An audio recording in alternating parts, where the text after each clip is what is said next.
Assalamualaikum warahmatullahi wabarakatuh. Perkenalkan, saya Natasha Putri Syahira dari kelas MP 4704 dengan NIM 607042300015. Akan mempresentasikan topik mengenai kejahatan luar biasa, memahami dan menanggulangi ancaman extraordinary. Apa itu kejahatan luar biasa?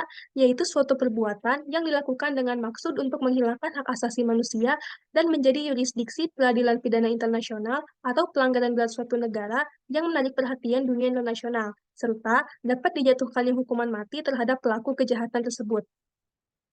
Kejahatan luar biasa terdiri atas beberapa macam. Di antaranya ada kejahatan cyber, terorisme, kejahatan korporat, kejahatan organisasi transnasional, dan lain sebagainya.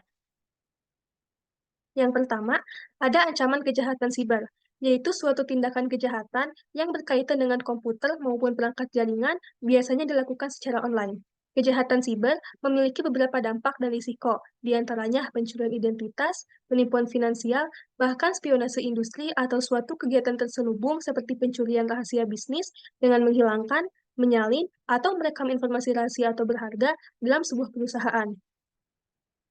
Kemudian yang kedua ada terorisme, yaitu perbuatan yang menimbulkan suasana teror secara meluas yang dapat menimbulkan korban yang bersifat massal.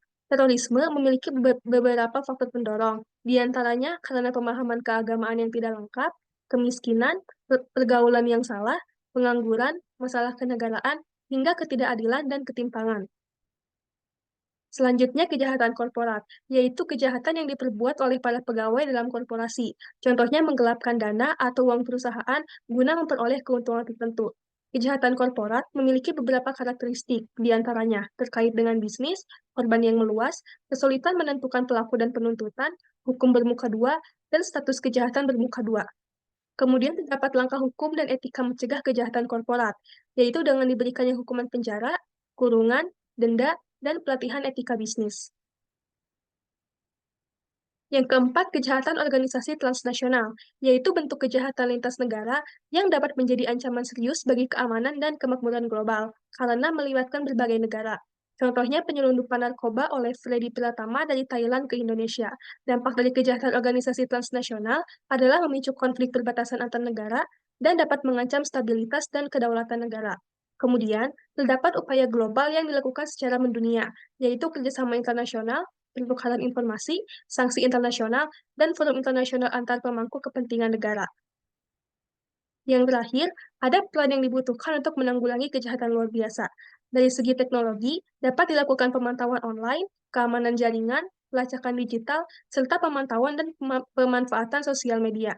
Kemudian, masyarakat dapat berperan melalui kesadaran dan pendidikan, kemitraan dengan penegak hukum, pemeliharaan keamanan lingkungan, pemberdayaan dan keterlibatan masyarakat, serta pengembangan komunitas yang kuat.